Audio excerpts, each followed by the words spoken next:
কি গো, কি ভাবছো? ঘরে এসে থেকে তুমি কেমন ভাব সমাধিতে চলে গেছো? বলি খিদে তেষ্টা নেই নাকি? মনের মধ্যে অনেক চিন্তা, অনেক খটকা গিন্নি। কি করে খটকা দূর করব সেটাই ভাবছি। কেন, চিন্তার কি হলো? অনেকগুলো খটকা। প্রথম খটকা গলা, গলা?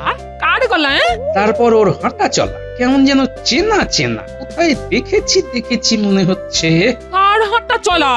কার সম্পর্কে বলছো তুমি? তারপরের খটকা মন্ত্রী আর চিত্রকরের গা ঘাসাঘাসি। কি যে বলছো ছাই, কিছু বুঝতে পারছি না। ওগো, হাওয়া বাতাস লাগেনি তো তোমার? মানুষের ছবিও এঁকেছি, মানে আঁকতে পারি। পরে সব খোলসা করে বলবো, এখন এইটুকুই বললাম। দেখি কাল রাজসভায় মহারাজকে বলে তোমার কোনো হিল করতে পারি কিনা। আমি খুব আশায় রইলাম। আরে আপনি তো জানেন না কি ভান্ডার আমার কাছে আছে। তুমি থাকছো কোথায়? ভোজনং যত্রতত্র শয়নং হট্ট মন্দিরে। এরকম ভাবে তো থাকলেই চলবে না। গোপাল বা ওর বানর সেনার চোখে যদি পড়ে যাও তাহলে বিপদে পড়ে যাবে। এই তো আমাকে একবার রাজসভায় ঢুকতে দিন, তারপরে দেখুন গোপালকে কিভাবে তাড়াই। এখন চলো, তোমায় একটা আস্তানা তো দিতে হবে। কোথায় আস্তানা নেব মন্ত্রী মশাই? আপাতত বড়টা ঘটার বাড়ি। তাহলে যাওয়া যাক।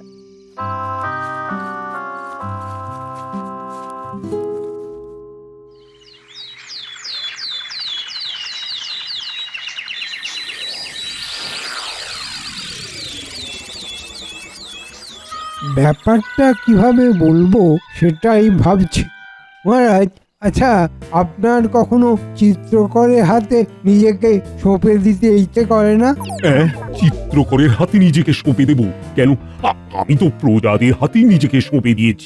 আপনার পিতামহর সবার কিরকম দেওয়ালে ছবি আছে। তারা তো সব মৃত মন্ত্রী। আচ্ছা, তুমি কি বলতে চাইছো আমি তো ঠিক বুঝতে পারছি না। মন্ত্রী মশাই কি মহারাজকে ছবি করে ঝোলাতে চান? গোপাল, তোমার মুখে কিছু আটকায় না দেখছি। কেন কেন কেন তুমি হঠাৎ আমার ছবি নিয়ে পড়লে কেন বলো তো? এক কাজ করো, তুমি বরং নিজের ছবি আঁকা। বেশ ভালো হয় মন্ত্রী মশাই। ওই আপনার বসার ঘরে ছবিটা টাঙিয়ে রাখবেন। তুমি চুপ করো গোপাল, তোমাকে এই বিষয়ে কেউ কোনো কথা বলতে বলেনি। তুমি নিজের চরকায় তেল দাও। আমি তো নিজের চরকাতেই রোজ তেল দিই, তাই চরকাটা বেশ হড়হড় করে চলে। আমো তো গোপাল, আমাকে জানতে দাও, আজ রাজসভা শুরু থেকেই মন্ত্রী এই চিত্রকরকে নিয়ে পড়লো কেন? বলো বলো মন্ত্রী, বলো তো কি ব্যাপার? অভয় দেন তো বলি। আমার কাছে কাল একজন খুব গুণী চিত্রকর এসেছে, তার হাতে আঁকা দেখে আমি তো মুগ্ধ। আচ্ছা, মন্ত্রী মশাই ছবি নিয়ে এত করে পড়েছেন কেন? তার মানে কি সর্ষের মধ্যেই ভূত আছে? যা বলবে মাথা উঁচু করে জোর গলায় কথা বলবে। বিড়বিড় করে বলে কি হবে? দেখুন, রাজ্যের মাথায় অনেক সমস্যা। সেই সব সমস্যা নিয়ে আপনি কোথায় বলবেন তা না, রাজসভা আরম্ভ হওয়ার সাথে সাথে মহারাজের ছবি নিয়ে পড়লেন। একটা গুণী মানুষের পাশে দাঁড়াতে চাই গোপাল। এখানে অনেকজন আছে, তা কেন আছে কেউ জানে না। তাদের কাজ কি সেটাও কেউ জানে না। আগে আপনি কি আমাকে কিছু বলতে চাইছেন? আমো তো তোমরা কি যে শুরু করেছো না। এই আমাকে শুনতে দাও পুরো বিষয়টা। আমার অপরাধ নেবেন না মহারাজ। হ্যাঁ মন্ত্রী, পুরো বিষয়টা বিশদে বলো। আমাদের সভায় সব ধরনের পেশার লোক আছে, কিন্তু কোনো চিত্রকর নেই। তাই বলছিলাম, যদি সবাই একটা চিত্রকর থাকতো। চিত্রকর? কি বলো সবাই? আমি চিত্র বানাই কলমে, আর ঘাস শুকোয় সুন্দর মলমে। এটা কিরকম হলো? কলমের সাথে মলম? তা যাকে তা ওই চিত্রকরের হাতের কাজ তুমি দেখেছো? দেখেছি মানে কি অপূর্ব কাজ, ঠিক যেন জীবন্ত। বেশ, তাহলে কাল সবাই নিয়ে এসো, দেখি কেমন আঁকতে পারে সে। ঠিক আছে মহারাজ। ব্যাস, এবার ভগবানকে এখানে কায়দা করে কাজে লাগিয়ে দিতে হবে। তারপর ভগবান আর আমি দুজনের বুদ্ধিতে গোপালকে হাঁটিয়ে কৃষ্ণনগরে রাজত্ব করব। কিছু একটা গোলমাল তো আছেই আছে। ঠিক আছে, দেখি চিত্রকর কে আর তার কেমন হাত।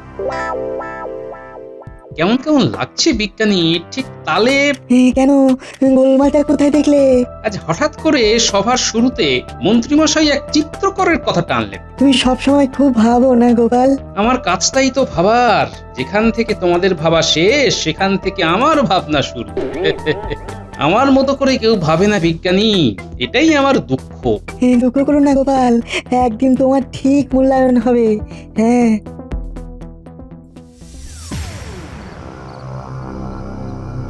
শোনো ভগবান, আমি অনেক কষ্ট করে কাল রাজসভায় যাবার ব্যবস্থা করেছি। দেখো, যা করবে একটু ভেবে চিন্তে করো। আমি এবার এমন একটা ফন্দি করেছি যাতে সাপও মরবে, লাঠিও ভাঙবে না। হ্যাঁ, তা এই কাজে কি আমাদের সাহায্য লাগবে? তা তো লাগবেই। আপাতত তোমাদের ঘরে আমাকে একটু আশ্রয় দাও, কারণ এইখান থেকে একটু কাজ শুরু হবে। আমি আর মন্ত্রী মিলে আমাদের প্রথম কাজ হবে গোপালকে ফাঁসানো। হ্যাঁ, তারপর গোপালকে কৃষ্ণনগর থেকে ঘাড় ধাক্কা দিয়ে বার করে দেব। এবারে আমার আসল কথাটা শোনো, যেটা তখন তোমাকে বলা হয়নি। হ্যাঁ, বলো, হ্যাঁ, সে এখন কোথায়? কৃষ্ণনগরের সীমানায় একটা মন্দিরে রেখে এসেছি। ওকে আজ রাতে এখানে আনতে হবে, তারপর আমাদের কাজ শুরু হবে। হ্যাঁ, তাহলে বটাঘটা তোরা আজ রাতেই লোকটাকে নিয়ে আয়। পুরো বিষয়টা কিন্তু খুব গোপনে রাখতে হবে। ওসব নিয়ে একদম ভাববেন না। কিভাবে সবকিছু গোপন রাখতে হয় তা আমরা জানি। তাহলে এক্ষুনি বেরিয়ে যা ভগবান, আর এই নাও তোমাদের হাত খরচ।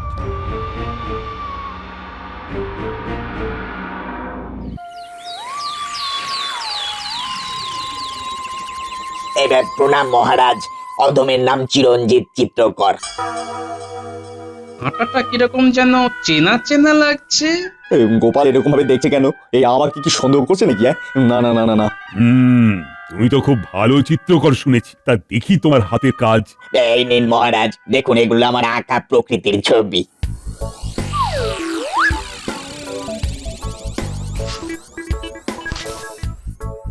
দেখুন মহারাজ, কি জীবন্ত লাগছে।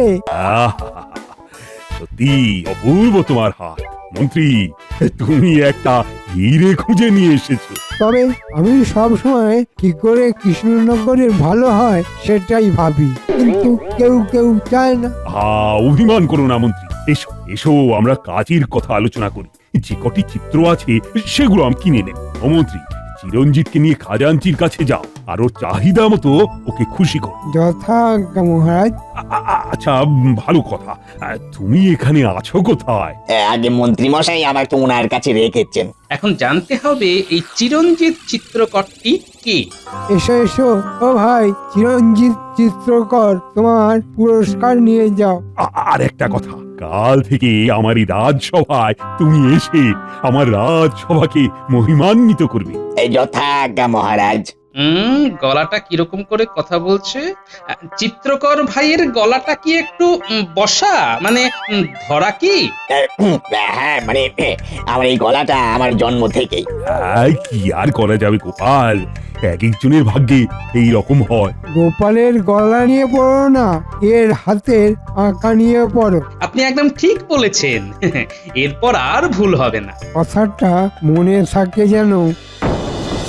তুমি কি ভাবছো গোপাল? গোলমাল, বিস্তর গোলমাল বিজ্ঞানী।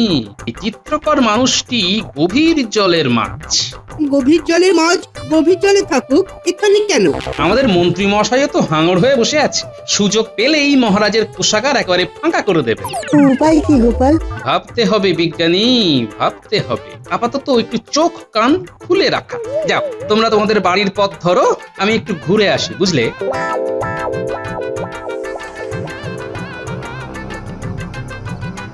কি ভাই চিরঞ্জিত, এখানে ভালো লাগছে তো? ভালো তো লাগছে, দুমুটো খাবার তো জুটছে, ব্যাস এতেই আমি খুশি। এখানে তোমার বরাত খুলে যাবে, তুমি শুধু এঁকে যাও। হ্যাঁ, ঘটা চিরঞ্জিতের খাবার ঠিকঠাক আসছে তো? একদম নিয়ম করে ঘন্টায় ঘন্টায়। কাল আমি 4টে ছবি এঁকেছি। চলুন মন্ত্রীমশাই, আজ থেকে তো আমি আপনার ঘরে। হ্যাঁ, চলো ভগবান, এবার আমরা আমাদের আস্তানায় ফিরি।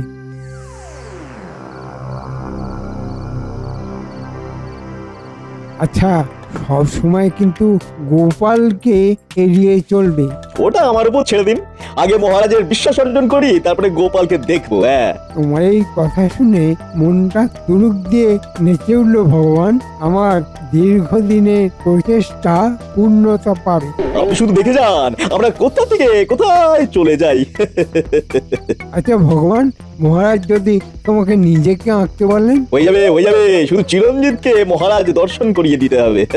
তারপরে দেখবেন খেলা, ও ঘরে বসে ছবি আঁকবে আর আমরা অর্থ উপার্জন করব। আজকের উপার্জনটা মন্দ হয়নি, সবাইকে দিয়ে থুয়ে আমাদের দুই ভাইয়ে বেশ ভালোই আসবে। এরকম করেই চলতে থাকুক।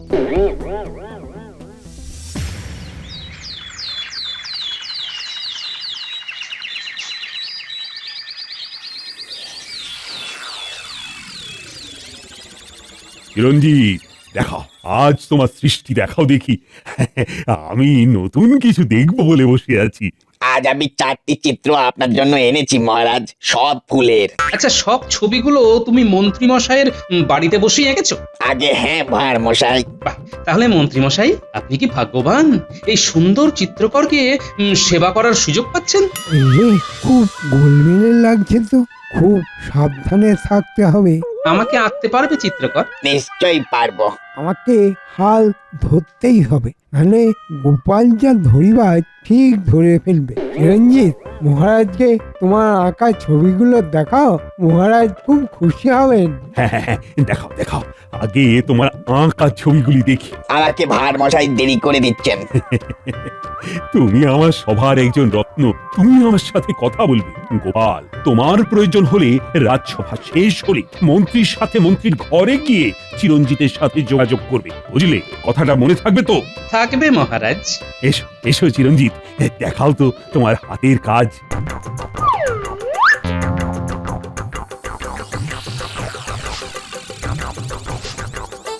অভাব কবি, অপূর্ব, বিজ্ঞানী, অভাবনীয়।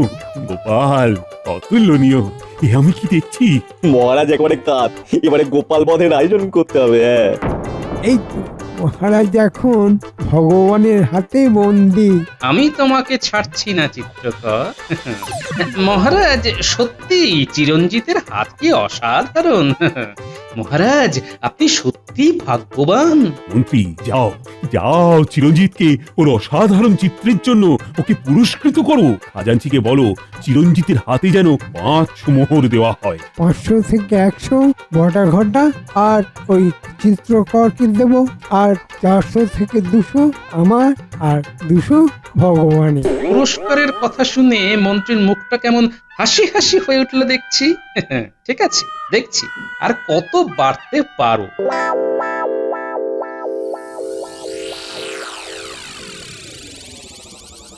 কি গো, কি ভাবছো? ঘরে এসে থেকে তুমি কেমন ভাব সমাধিতে চলে গেছ? বলি খিদে তেষ্টা নেই নাকি? মনের মধ্যে অনেক চিন্তা, অনেক খটকা গিন্নি। কি করে খটকা দূর করব সেটাই ভাবছি। কেন, চিন্তার কি হলো? অনেকগুলো খটকা। প্রথম খটকা গলা। গলা? কার গলা? তারপর ওর হাঁটা চলা কেমন যেন চেনা চেনা, কোথায় দেখেছি দেখেছি মনে হচ্ছে। কার হাঁটা চলা? কার সম্পর্কে বলছো তুমি? তারপরের খটকা মন্ত্রী আর চিত্রকরের গা ঘাসাঘাসি। কি যে বলছো ছাই, কিছু বুঝতে পারছি না। ওগো, হাওয়া বাতাস লাগেনি তো তোমার? গোপাল দাদু, তুমি আমাদের ডেকেছিলে? বলো কি দরকার? তাই তো, আমার বিপদ তারণীরা এসে গেছে। এবার তো বলো তোমার খটকাগুলো। বলবো বলবো, সব বলবো। শোন বাছারা, তোদের উপর একটা বিরাট দায়িত্ব দিচ্ছি, মন দিয়ে শোন। কৃষ্ণনগরে একটা খুব গোলমেলে লোকের আবির্ভাব হয়েছে। গোলমেলে? সে কি গো? হ্যাঁ গিন্নি, খুব গোলমেলে। সে খুব ভালো আঁকতে পারে, তার গলাটা আবার ধরা। মন্ত্রীর সাথে খুব ভাব। মন্ত্রী আর চিত্রকর মিলে রাজার রাজকোষ ফাঁকা করার অছিলায় এই কৃষ্ণনগরে এসেছে। আমাদের কি করতে হবে শুধু বলে দাও। কাল থেকে তোদের কাজ হলো লুকিয়ে মন্ত্রীর উপর নজর রাখা। মন্ত্রী রাজসভার পর কোথায় যায়, ঠিক আছে গোপাল দাদু। মন্ত্রী যেন তোদের কোনো রকমে দেখতে না পায়। ঠিক আছে, তাই হবে। আমাদের দেখতে পাবে না। ব্যাস, আমি নিশ্চিন্ত।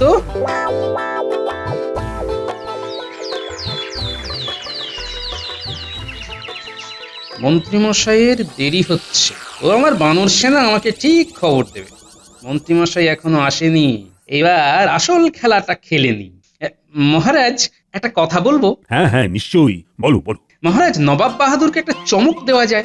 এমন উপহার দেবেন যাতে নবাব বাহাদুর খুব খুশি হবেন। কি বলতে চাইছো, একটু পরিষ্কার করে বলো না। নবাব বাহাদুরকে আমন্ত্রণ জানান, তারপর চিরঞ্জিতকে দিয়ে নবাব বাহাদুরের একটা ছবি আঁকান। নবাব বাহাদুর খুব খুশি হবেন। বাহ বাহ বাহ বাহ, দারুণ বলেছো তো গোপাল। আজ সারাদিনটা তুমি ভালো করে দিলে। উফ, মন্ত্রীটা এখনো চিরঞ্জিতকে নিয়ে আসছে না কেন? ওই আসছে মহারাজ। কি মন্ত্রী, আজ তোমার দেরি হলো যে আমরা একটা বিরাট বিষয় নিয়ে আলোচনা করে একেবারে চূড়ান্ত সিদ্ধান্ত নিয়ে নিয়েছি।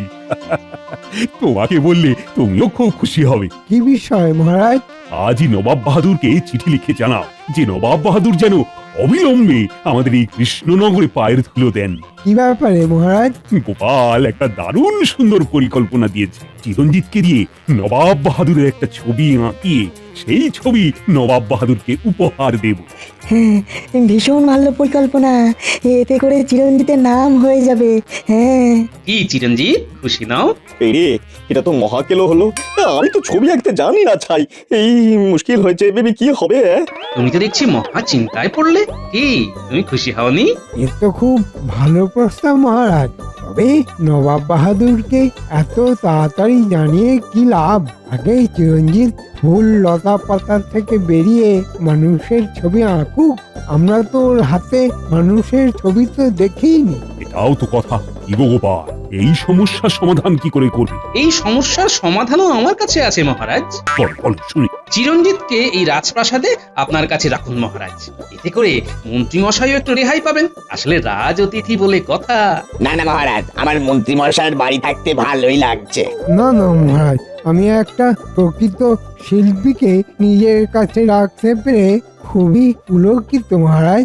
করেছো বাবা পেঁচে। এবার সামলাও দেখি। কি করি বলো তো গোপাল, চিরঞ্জিত তো মন্ত্রীর বাড়িতেই থাকবে বলছে। কেউ যদি রাজ অতিথি থাকতে অস্বীকার করে তবে আপনি আর কি করবেন বলুন? যে যেখানে থাকতে চায় থাকুক। কিন্তু তাহলে নবাব বাহাদুরের ছবি আঁকা কি হবে? সেটাও হবে, এত তাড়ার কি আছে? নবাব বাহাদুরও আছেন আর আমাদের চিরঞ্জিত চিত্রকরও আছে। যে কোনো শুভ দিন দেখে আমন্ত্রণ জানিয়ে দেবেন। বেশ বেশ, ঠিক আছে। সকালের ঘটনাটা গোপাল দাদুকে না জানাতে পারলে পেটের ভেতরটা কেমন কেমন করছে। তো গোপাল দাদু আসছে। গোপাল দাদু এইদিকে তাড়াতাড়ি আসো। তোমার জন্য অনেক খবর নিয়ে বসে আছি। বল বল, আমি জানি আজ তোদের কাছে অনেক গল্প শুনবো। বল বল বল। তুই বল, তুই খুব ভালো করে গুছিয়ে কথা বলতে পারিস। গোপাল দাদু, তোমার কথা মতো আমরা সকালে মন্ত্রীমশাইয়ের বাড়ির কিছু দূরে লুকিয়েছিলাম। বেশ খানিকক্ষণ পর দেখি মন্ত্রীমশাই আর একটা লম্বা মানুষ ঘর থেকে বেরিয়ে যাচ্ছে জঙ্গলের রাস্তার দিকে। আমরাও পেছুনি। এই রাস্তাটা তো ওই গোটা ঘটার বাড়ি যাওয়ার সহজ রাস্তা। ঠিক বলেছিস, ওই তো ওরা দুজন বটা ঘটার বাড়ির দিকেই যাচ্ছে। ওরা বটা ঘটার বাড়ি গেল, তার মানে আমরা খটকার খুব কাছে। তারপর বল। তারপর আমরা বটা ঘটার বাড়ির জানলা দিয়ে ভেতরে তাকাই, দেখি। কি দেখলি? কি চিরঞ্জিত, কেমন লাগছে? বটাঘরটা তোমাকে ঠিকঠাক যত্ন করছে তো? করছে মন্ত্রী মশাই, আমার আর কি প্রয়োজন? দুবেলা দুমুঠো খেতে পেলেই হলো। আরে, এ তো দিনে দুপুরে চুরি। ছি ছি ছি ছি, একজন কাজ করছে আর বাকি সবাই তাকে ঠকাচ্ছে।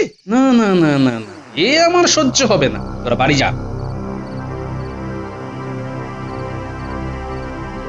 প্রণাম মহারাজ। গোপাল দাদা আপনার সাথে দেখা করতে এসেছেন মহারাজ।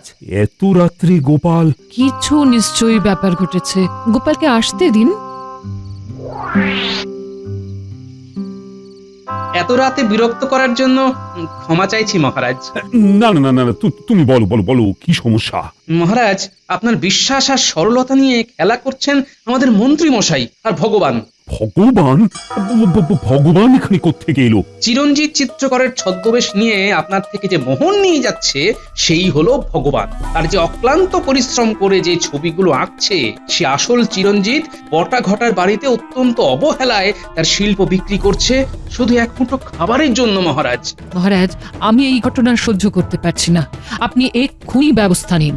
আপনি কিছু লেঠেল পাঠিয়ে বটা ঘটা সহ সবাইকে গ্রেপ্তার করুন মহারাজ। বটা ঘটার বাড়ির কাছে গিয়ে লেঠেলদের একটু অপেক্ষা করতে বলবেন। মন্ত্রী মশাই আর ভগবান চলে গেলে ওদের ধরতে হবে।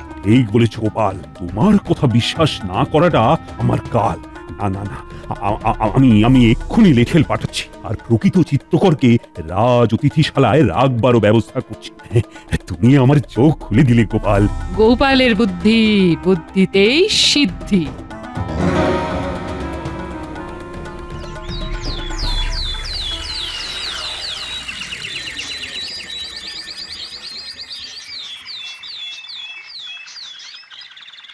কি গোপাল, তোমার আজ এত দেরি হলো? মহারাজ, ওই চোর পেয়াদা খেলতে গিয়ে একটু দেরি হয়ে গেল। চোর পেয়াদা খেলা, লোটো হাজার মেলা। তা কে চোর আর কে পেয়াদা? পেয়াদা আমি, আর চোর তা চিরঞ্জিত চিত্রকর। আজ এক্ষুনি আমার ছবি আঁকো। মহারাজ, মহারাজ এসব কি হচ্ছে? এসব কি হচ্ছে মহারাজ? কি আর করা যাবে বলো চিত্রকর, গোপাল তো আমার বড় প্রিয়, তাই ওর একটা ছবি রাজসভায় থাকবে, তাই আমার আদেশ তুমি আঁকো। সর্বনাশ, কোথা থেকে কি হলো? মহারাজ, আমি সভাজ্ঞবি, আমারও চাই একটা ছবি। কি ভগবান, কি ভাবছো? ধর্মের কল কিভাবে বাতাসে নড়ে? কি ভগবান, নকল চিরঞ্জিত ছেড়ে আসল চিরঞ্জিতকে বটা ঘটার বাড়িতে রেখে তো ভালোই ব্যবসা ফেলেছিলে। ওরই আসল চিরঞ্জিতকে নিয়ে এসো। ইনি হলেন আসল চিত্রকর চিরঞ্জিত। আজ থেকে এই চিরঞ্জিত হলো আমার রাজসভার একজন রত্ন, আর নকল চিরঞ্জিত ওরফে ভগবান আর আমার মিথ্যেবাদী মন্ত্রীকে 1 মাসের কারাগার আর রাজপ্রাসাদের তোরণ থেকে বাজার পর্যন্ত নাক খত দিতে হবে। মহারাজ, আমার নাক তো ভোঁতা হয়ে যাবে। শুরু করো। আর এই পুঁটি উল্টে দল, ওদের কাজ হলো ওদের পেছন পেছন যাওয়া। যেমন কর্ম তেমন ফল।